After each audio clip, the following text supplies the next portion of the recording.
Seja muito bem-vindo ao Centro de Carga, o podcast da Intralogística do Brasil. Se você atua na logística, produção ou gestão de frota, esse episódio vai direto ao ponto. Como escolher o equipamento ideal para a tua operação? Porque errar na escolha do modelo custa caro, em produtividade, em manutenção e até em segurança. Nós estamos aqui no nosso episódio de número 2, então muito obrigado a você que curtiu, comentou e que aprovou. Nós vamos aqui introduzir um assunto que é bastante interessante e se faz muito necessário, principalmente para quem vai adquirir o seu primeiro equipamento, ou então uma empresa que está mudando o seu sistema de armazenamento ou o seu sistema de logística e distribuição, que vai muito ao encontro de escolher o equipamento que vai ter mais performance conforme a tua necessidade. Eu sou o Matheus Dornelles, estou aqui com meu colega Guilherme. Por favor, Guilherme. Bom, pessoal, muito prazer. Como o Matheus comentou, então, segundo episódio que a gente já fala aqui com vocês. É uma honra estar aqui. Bom que deu bastante engajamento, veio até alguns questionamentos ali do pessoal. Parece que a diretoria também aprovou o projeto, foi bem bacana também para reforçar o relacionamento com os nossos clientes e com a rede de parceiros que a gente tem, que é muito grande. Como o Matheus bem comentou, hoje a gente vai falar sobre um tema aí de extrema relevância no cenário logístico, que é como escolher o equipamento ideal para operação. Isso pode gerar uma série de custos também que a gente acaba relacionando um pouco a questão do TCO do episódio 1. Então, para ti que está entrando no episódio 2, vale muito a pena escutar o episódio 1, porque os temas acabam se correlacionando. Então, Matheus, vamos começar a tratar sobre esse tema aí que é tão importante. Acho que a gente tem vários tópicos aí, vai ser um episódio bem denso, bem bacana, né? Um conteúdo bem rico pro pessoal. Sim, esse é um tema que superficialmente parece simples, mas quando tu vai entendendo as nuances de cada modelo de equipamento, se tu vai entendendo o que cada modelo de equipamento vai te oferecer e as diferenças entre eles, tu consegue entender. E uma coisa que eu acho bem interessante de deixar aqui bem claro, que às vezes os nossos clientes, os meus pelo menos, me procuram com uma determinada operação. E eles querem que eu faça o orçamento ali de um equipamento. E quando a gente faz o estudo técnico de viabilidade, ele precisa de dois. E mesmo assim, tendo dois equipamentos, o custo dele fica menor do que se ele comprasse um só para fazer essa chamada versatilidade. Então, durante esse episódio, nós vamos abordar alguns tópicos e alguns comentários interessantes sobre a nossa experiência do dia a dia na rua. Guilherme, eu vou começar a falar contigo sobre o primeiro ponto, antes da gente falar de máquina. É comum para mim receber muita solicitação dos clientes dizendo: eu quero uma máquina com capacidade de carga X e com uma torre que eleve até Y. Como se isso fosse tudo se é necessário saber quando você vai optar por um investimento, né, de um equipamento de movimentação de carga. Um equipamento crítico, um equipamento que pode fazer toda a diferença da tua operação. E aí eu vou começar com os meus comentários, né? Que eu acredito que, para começo de conversa, assim, que é importante o cliente entender qual é o tipo de carga que ele vai transportar naquele ciclo de trabalho.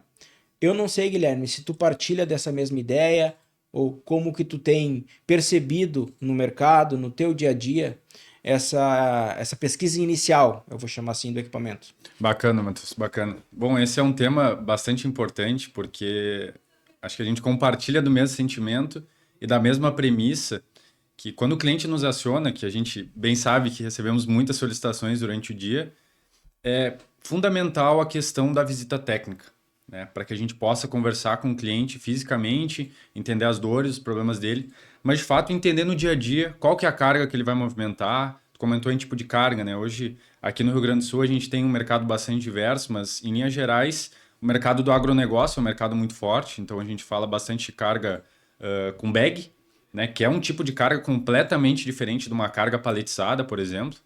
Então, entender o tipo de carga, entender as dimensões são extremamente importantes. Obviamente, o peso e a altura vão definir para que caminho a gente vai seguir, mas entender o tipo de carga, as dimensões dessa carga são extremamente importantes para que a gente possa ter, de fato, uma operação segura com o equipamento certo, né? Sim, é uma coisa que eu costumo mesmo conversar com os clientes durante essa abordagem aí, além do tipo de carga que ele vai movimentar, tá? Até porque, dependendo do tipo de material, eu trabalho bastante com o pessoal do produto químico. Então, toda máquina tem que ser diferente, tá? Mas isso eu acho que é um tema que daria mais um episódio bem tranquilo, que é uma variedade incrível. Mas a gente aborda muito a questão do peso médio e máximo da carga. E eu te digo, eu uso isso até para definir junto ao cliente se o projeto é melhor uma máquina versátil ou trabalhar com duas máquinas. Muitas vezes, dependendo do volume de carga movimentada, do ciclo de operação do cliente, dois equipamentos vão performar mais. Dois equipamentos diferentes, que eu digo, né? Ao Sim. invés de tu ter um equipamento para as duas atividades. Não sei se tu chega a pegar alguma coisa nesse sentido aí no teu dia a dia. Bastante, Matheus, bastante. Essa questão de peso médio e máximo é uma situação que eu tenho vivido de forma bastante corriqueira aqui junto aos meus clientes, porque muitas vezes, como tu bem comentaste, o cliente chega falando que ele precisa de um equipamento X, com uma capacidade de 2.500 quilos, para determinada altura. Mas na realidade a gente vai ver na prática que a carga dele é uma carga, um pallet, né, extremamente, um comprimento bastante grande. Isso acaba influenciando na movimentação dele, né? Porque uma coisa é a capacidade do equipamento, 2.500 quilos, que é a capacidade nominal que a gente chama.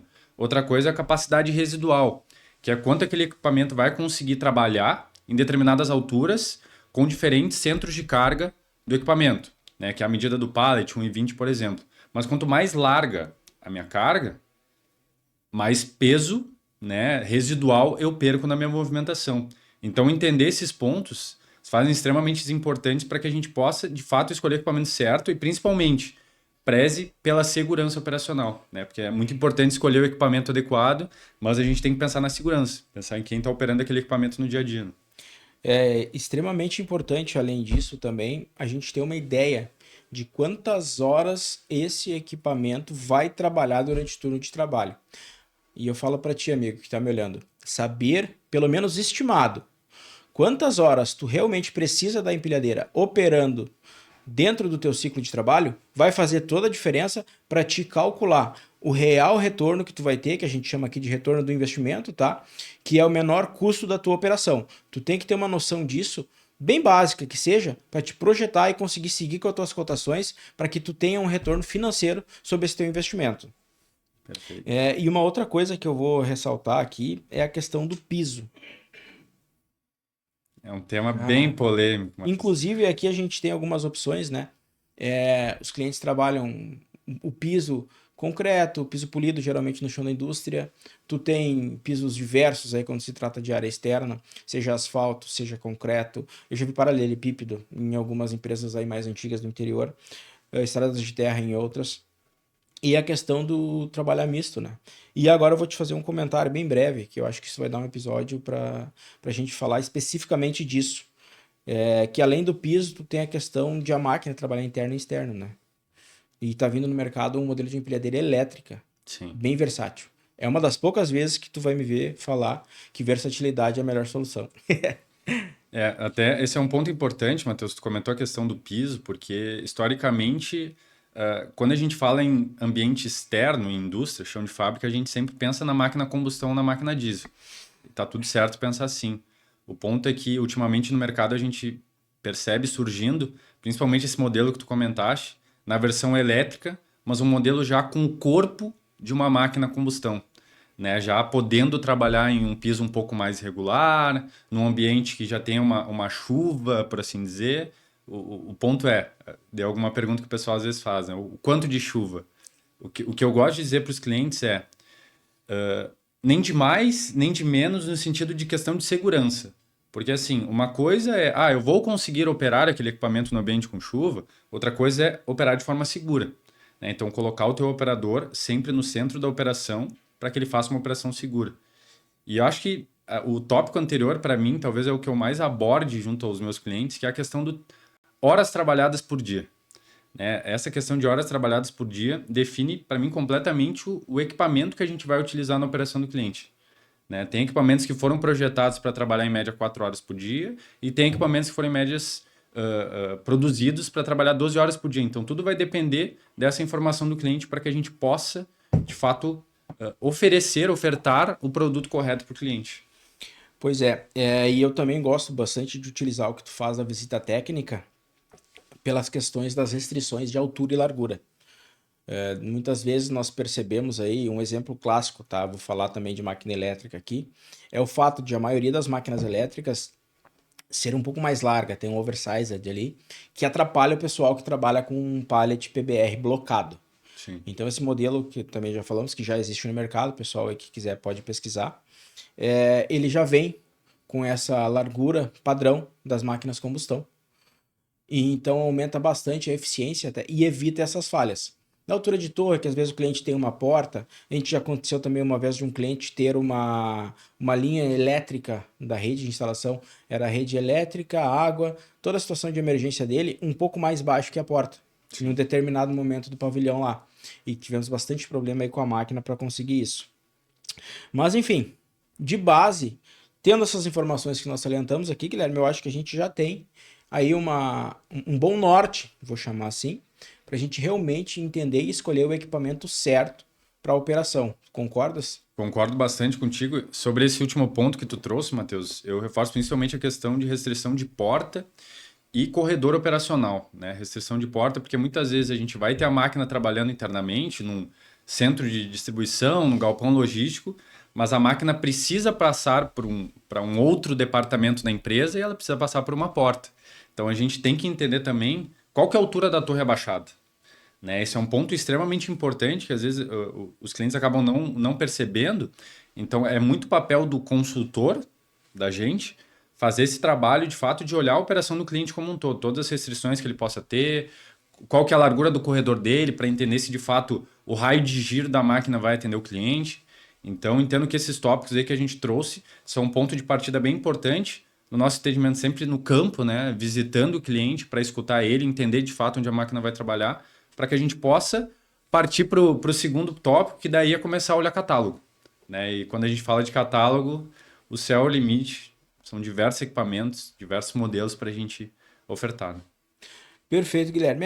Eu sigo no mesmo pensamento que você. Eu trabalho muito dentro lá no cliente, desenvolvendo projeto. E eu até acho que é interessante para você que está desenvolvendo algum projeto, principalmente empresas com maior complexidade, onde tu vai ter um ciclo de trabalho mais acelerado, onde tu vai ter um volume de material movimentado alto. É interessante que tu desenvolva visitas técnicas com os parceiros para revisar o teu processo. Mesmo que esteja rodando tudo legal, é importante trazer uma visão diferente de um técnico especialista para realmente entender. Tu tá tendo menor custo? Tu tá tendo a melhor performance? E vale lembrar, muitas vezes um investimento um pouquinho maior na hora da compra do equipamento vai te trazer uma economia gigantesca que em algumas horas tu vai ter esse dinheiro de novo no teu bolso e a tua operação vai ficar cada vez melhor. Guilherme, eu vou falar um pouquinho aqui sobre tipos de empilhadeira, mas eu vou dividir alguns tópicos e subdividir eles, tá? A Perfeito. gente sabe que tem as classes de empilhadeira que vão dar uma cobertura maior aí, mas eu queria deixar um pouco mais suave. Então nós vamos falar mais ou menos aqui a língua que o pessoal de casa fala. Perfeito. E aí vamos falar um pouquinho da empilhadeira elétrica, tá? Vamos trabalhar ela de forma mais genérica, depois a gente passa lá nas subdivisões da empilhadeira elétrica, enfim. Mas só para o cliente ter uma noção, vamos iniciar com essa matriz energética, que Perfeito. eu ainda escuto muito. Ah, eu quero uma empilhadeira a GLP para trabalhar em determinada operação e para outra eu quero uma elétrica. Enquanto, na verdade, ele quer uma contrabalançada e uma patolada. Perfeito.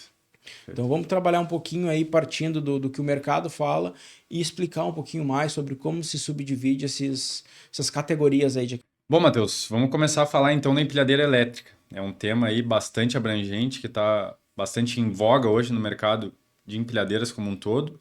Principalmente nas grandes indústrias, a gente percebe bastante pela questão de ESG, de práticas sustentáveis. É um modelo que, em algumas vezes, tem um custo de aquisição um pouco mais alto do que uma empilhadeira GLP diesel, mas a gente acaba tendo um retorno de investimento a longo prazo. E hoje a gente tem as duas principais fontes, né, são a bateria de chumbo e a bateria de íon lítio. Hoje no mercado a gente percebe uma tendência grande à questão da bateria de lítio, porém é importante entender, inclusive nos tópicos que a gente trouxe anteriormente, aquelas perguntas que a gente faz para o cliente, para que a gente possa, junto ao cliente, entender qual é o equipamento certo para ele. Por que a gente fala junto ao cliente? Porque A empilhadeira de lítio, a gente fala que funciona como se fosse um carregamento de carro, por exemplo, né? Então, todas as cargas de oportunidade, aquelas pausas que o operador não está operando a máquina, é importante que a gente coloque a máquina para carregar. Diferentemente do chumbo, que no momento que eu coloco a máquina para carregar, eu mato um ciclo de vida útil dela. Então, esse é um ponto bastante importante. Então, entender as horas de trabalho, como é que funciona o turno de trabalho é bem importante para que a gente comece a definir junto ao cliente o modelo ideal para ele. Então, Matheus, até tendo em vista dessas questões elétricas, a gente tem bastante modelo para falar aqui. Queria que tu começasse a trazer um pouco esse universo aí, que é bastante amplo, para a gente conversar com o pessoal. Bem, a empilhadeira elétrica, ela com certeza vai te trazer um menor custo operacional, ela vai te trazer uma operação mais silenciosa e sustentável e vai melhorar muito a qualidade dentro da tua operação, principalmente pelas questões de menor ruído, de não emissão de poluentes. Então isso torna a tua operação, principalmente se for fechada, mais saudável. Tu consegue criar um clima melhor para os teus colaboradores, tá? E é interessante o que tu falaste ali das questões da matriz energética da bateria. E eu gostaria de salientar que não tem bateria melhor e não tem bateria pior. Existe a bateria ideal para a tua operação. Eu vou salientar aqui algumas pequenas nuances que podem ditar qual a bateria é melhor para ti e qual que não é ideal ou até qual que não pode ser usada. Cada bateria tem uma característica de construção. Por exemplo, se tu vai trabalhar dentro de um frigorífico, tu tem um modelo e uma matriz energética que é ideal, devido à umidade e à baixa temperatura. Se tu vai trabalhar em uma operação que é ininterrupta, ou seja, a máquina liga em determinado horário e para só no final do turno, isso, enfim, quantas horas for, talvez um modelo de bateria não vai te atender, porque ela necessita que tu pare o equipamento para efetuar as recargas. E então a gente entender o contexto geral do trabalho, como a gente já falou antes, ela vai direcionar o cliente para a melhor solução. E como já falamos, não existe a bateria melhor ou a pior. Existe a ideal para a tua operação, assim como a empilhadeira. Não existe melhor, existe a ideal para a tua operação. E eu vou trazer um pouquinho aqui para a gente desenvolver nos próximos tópicos, tá? A gente sabe que hoje em dia tem um conceito que que a máquina elétrica, ela é ideal para operações internas, tá? E hoje a gente já sabe que ela pode ser usada interna e externa. E eu vou explicar um pouquinho o porquê desse conceito atual. Hoje em dia se entende muito que empilhadeira para a operação interna é a patolada, ou também conhecida como transpaleteira com torre, e a retrátil, que é muito comum em armazéns logísticos aí de alta densidade. Mas hoje já se tem, e é muito difundido, e é extremamente eficaz, performa muito, a máquina contrabalançada. Para você aí que tem dúvidas sobre nomenclatura, a gente pode fazer um episódio explicando exatamente o porquê de cada uma delas, mas eu já vou te adiantar. A contrabalançada é aquela empilhadeira mais comum, que geralmente tem 4 rodas e os garfos na frente. Ela é chamada de contrabalançada porque ela tem um equilíbrio entre o peso que ela suporta e o peso do próprio equipamento. Ela faz um balanço ou contrabalanço que mantém a carga estável. Guilherme, eu vou pedir para te falar um pouquinho sobre onde tu mais vê, eu vou chamar assim, né, pela nossa experiência. Empilhadeira GLP ou a gás, tu acha que ela é ainda a que mais está presente no mercado ou tem algum nicho específico que ela hoje está performando mais? O que tu enxerga? Bom, Matheus, é um ponto importante, porque aqui no Rio Grande do Sul é um mercado bastante diverso. A gente tem uma série de indústrias e segmentos de indústria aqui no Rio Grande do Sul. Hoje, a gente percebe e diz que no mercado, falando de máquina contrabalançada, a gente estima mais ou menos a nível Brasil, 70% ainda é presente com GLP e diesel e 30% eletrificação. Então, sim, é maioria ainda nos segmentos. Falando especificamente da minha rotina e dos meus contatos com os clientes, eu percebo ainda bastante a máquina GLP em segmentos portuários, em segmentos de empresas do agro, né? Principalmente a gente pega arrozeiros, empresas que trabalham com bag, bastante presente. E a máquina elétrica a gente já começa a entrar num outro nicho. Eu percebo aqui bastante empresas multinacionais já utilizando a máquina elétrica contrabalançada, principalmente porque vem determinações de fora.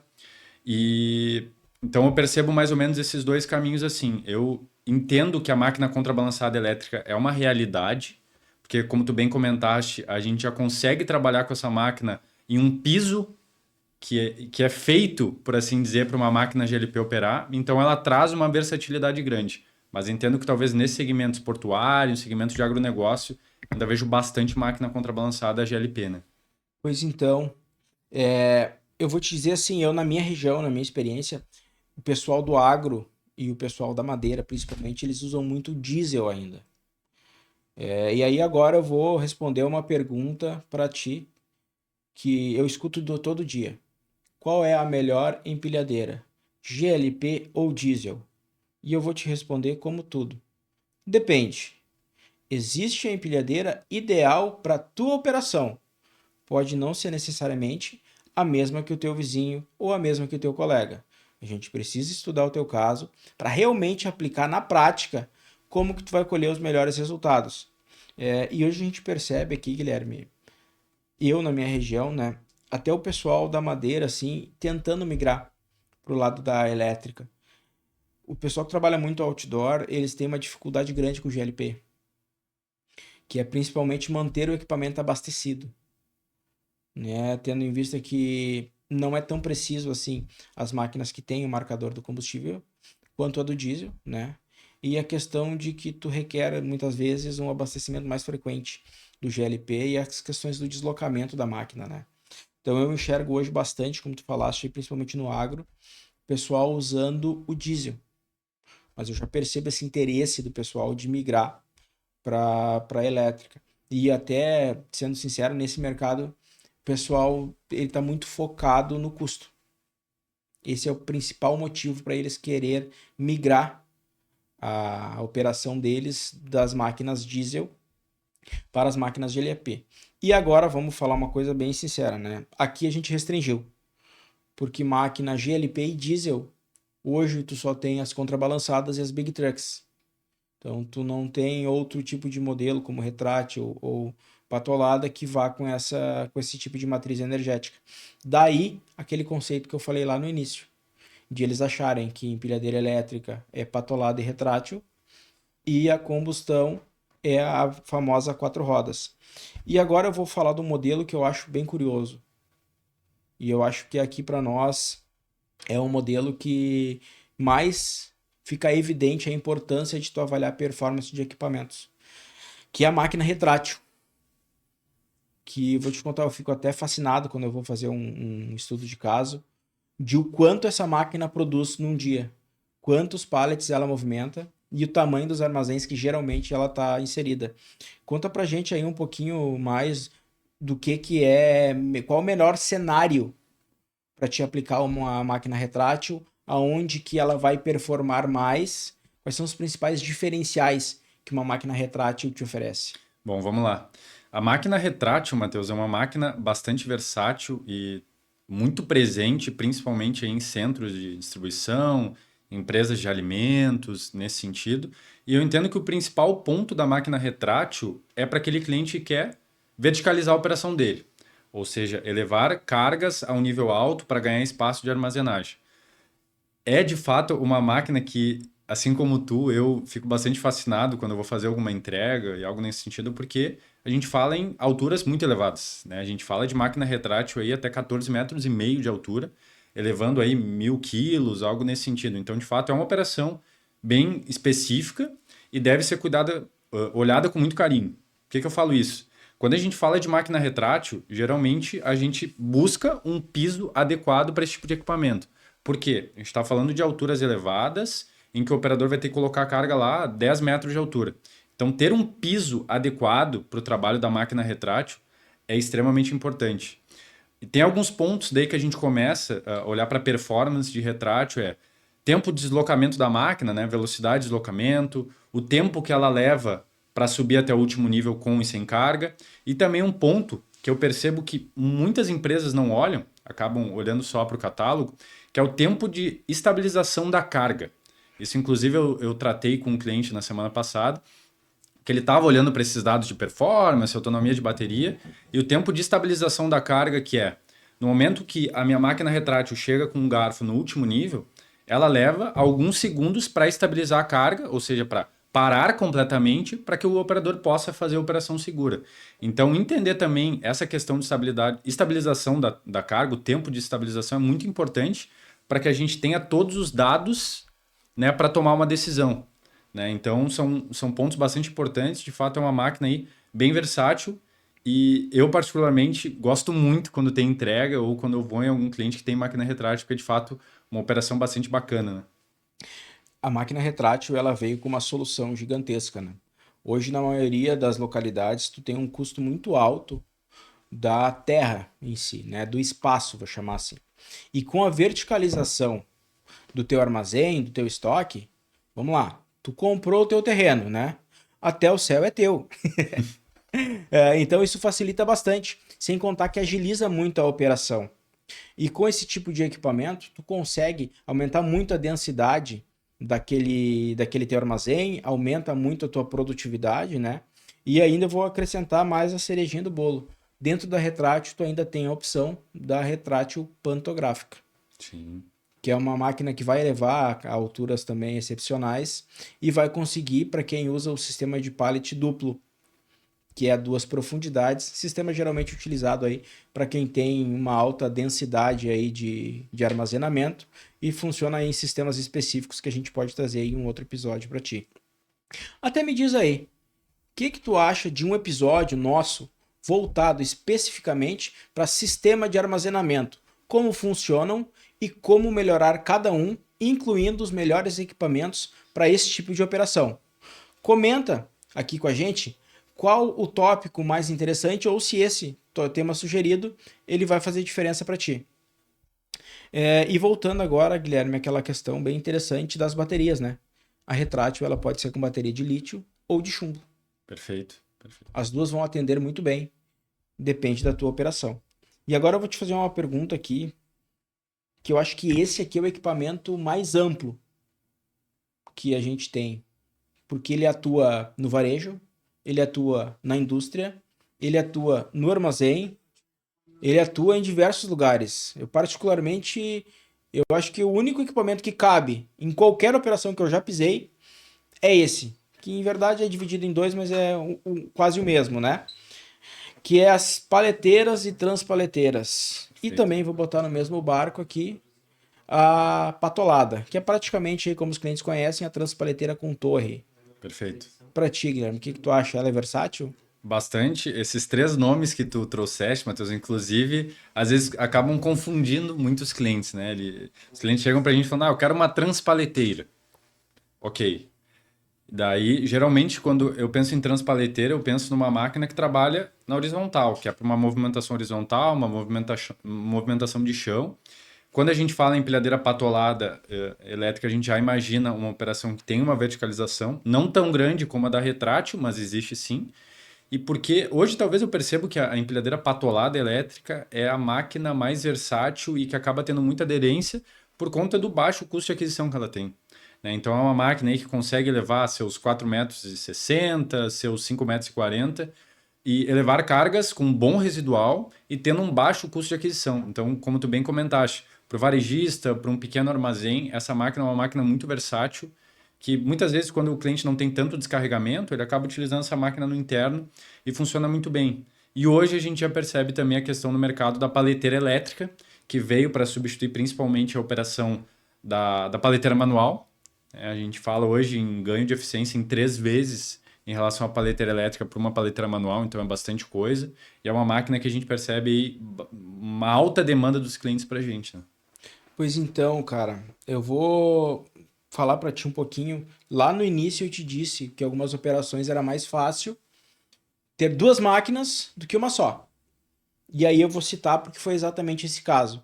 Um cliente veio me fazer um estudo junto comigo que ele queria uma contrabalançada para usar dentro de um galpão onde ele tinha uma certa verticalização.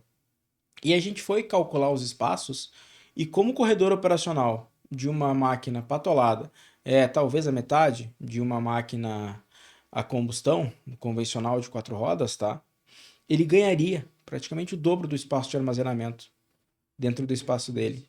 E só isso aí faria ele economizar o suficiente para que ele comprasse uma patolada para operar dentro do armazém e uma contrabalançada para fazer apenas carregamento e descarregamento devido ao fluxo de trabalho. Era uma operação bem intensa lá.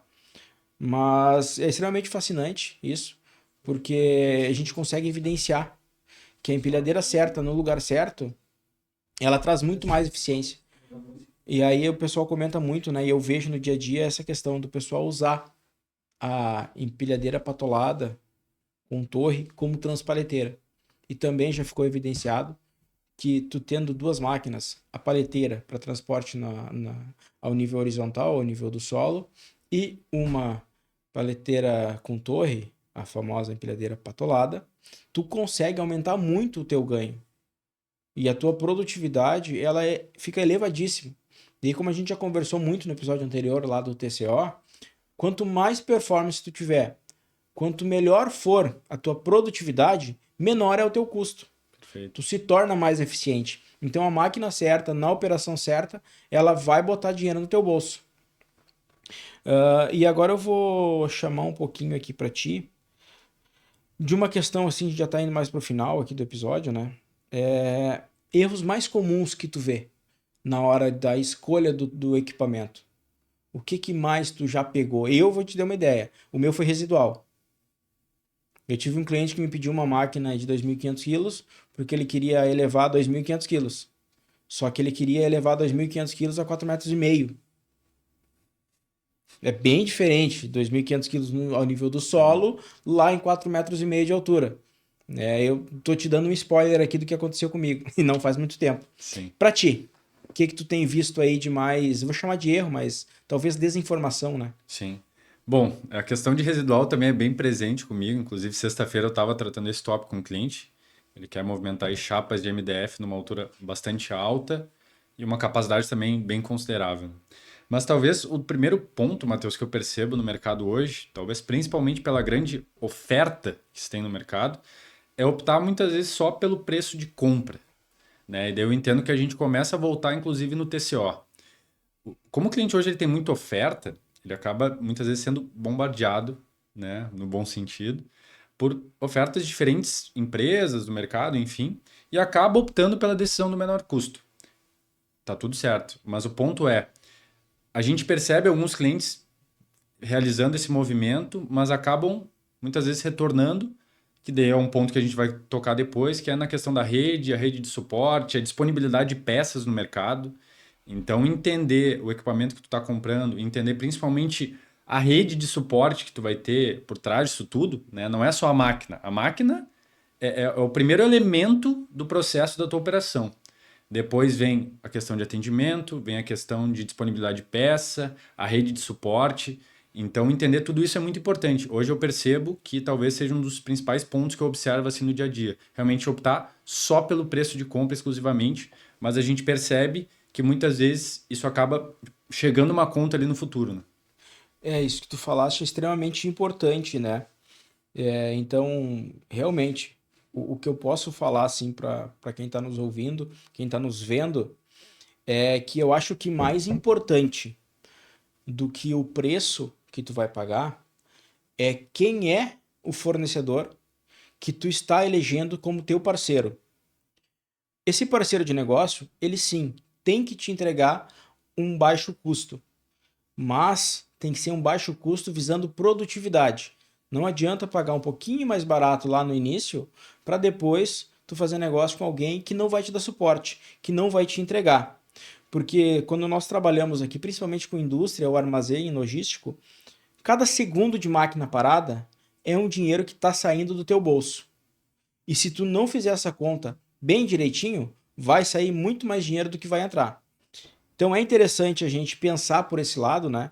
E eu diria, para resumir dessas questões, eu acho que o principal falha que o pessoal comete aí nessa hora de dimensionar o equipamento é não consultar um especialista técnico para a operação ou em operação. E agora eu vou te dizer mais. Se tu tem a tua consultoria terceirizada, que faz o organograma logístico, que diz qual é a frota que tu tem que usar e onde, é interessante tu consultar esse time de especialista junto com os especialistas da marca que tu tá fazendo aí as tuas cotações e também com o teu pessoal da produção que já está atuando na prática. Essas três ideias elas têm que convergir, porque a gente sabe que hoje, muito além de um catálogo com característica técnica, é super importante tu escolher um parceiro que tenha histórico, um equipamento que tenha histórico, tá? E que isso seja documentado. Porque muitas vezes, lá no ciclo VDI, onde é calculado e feito as mensurações de catálogo, na tua operação não é exatamente igual. Então tu precisa de um especialista que já tenha vivenciado aquilo na prática para te direcionar. E evitar de tu ficar com máquina parada por mau dimensionamento. Perfeito, perfeito. Guilherme, eu acho que agora a gente já pode encaminhar para o final. E eu queria buscar, nesse momento, algumas dicas para os nossos clientes. E aí, reassentar, né? A minha primeira dica é antes de comprar, antes de fechar negócio, né? Sentar com quem opera, que é aquela questão de chamar o pessoal da produção. Eu sempre gosto de ouvir o operador, o encarregado da logística ou da produção e o pessoal da manutenção. E aí faço um filtro com os três, às vezes é a mesma pessoa, às vezes não, para a gente voltar para a negociação. Porque essas três pessoas, elas é que sentem o dia a dia da operação. E eu acho que é uma das principais dicas que eu tenho se tu for comprar a tua máquina, deixa que o teu operador, teu encarregado de produção e o teu chefe aí de manutenção que conversem. Principalmente com quem tu está fazendo as cotações dos equipamentos. Porque muitas vezes, aí eu vou falar por experiência prática, no meu caso, muitas vezes, ao verificar as informações que eram passadas lá na hora da cotação, com a realidade vivida, tu tinha uma pequena distorção, devido às experiências, tá? O pessoal da operação é muito prático, então às vezes na hora de documentar, fica algum ruído. Só que esse ruído pode impactar muito na decisão de compra e tornar uma decisão que com todo o estudo feito, tá certo? Não feito da maneira correta, é claro, ela vai te indicar uma máquina que realmente não é a ideal. Então, como conselho, eu digo isso. Bom, Matheus, se eu pudesse talvez frisar um dos pontos que tu trouxeste, os 3 pontos perfeitos da tua colaboração, seria principalmente em relação à questão do operador. O operador, como a gente tinha comentado no último episódio do TCO, ele é a figura central do processo. Ele é a pessoa que opera a máquina, é a pessoa que passa mais tempo em cima da máquina durante o dia. Então, eu tenho um conceito muito para mim que um operador ergonômico é um operador mais eficiente, é um operador que produz mais. Então, escutar a opinião do operador de empilhadeira antes da aquisição é muito importante para que tu tenha uma operação mais saudável, uma operação mais segura, com o equipamento certo para a tua operação e para o teu tipo de operação. Então, a opinião do operador é extremamente importante. Eu entendo que deve ser levada mais em consideração no momento de compra aí por parte das empresas. Guilherme, chegamos ao final de mais um episódio do Centro de Carga. Compartilhe esse episódio com todos os teus colegas, principalmente com o operador da tua empilhadeira, com o teu setor de compras e com o teu setor de logística e manutenção. Nós adoraríamos receber aqui nos comentários o teu dia a dia. O que tu acha sobre os pontos que nós falamos? E existe algum ponto que nós não abordamos aqui, mas que tu gostaria que nós comentássemos? Deixa pra gente aqui nos comentários, que será um prazer responder e talvez trazermos até novos episódios baseados nas tuas opiniões. Muito obrigado!